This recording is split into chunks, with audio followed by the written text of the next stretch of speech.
Hey guys, in this video, I will show you how to add HTML code to a Canva website. All right, let's begin.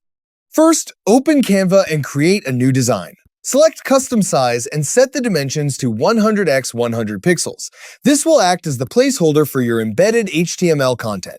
Next, open the left sidebar, click Apps, and search for Embed. Open the Embed app, then choose CodePen as your embed source.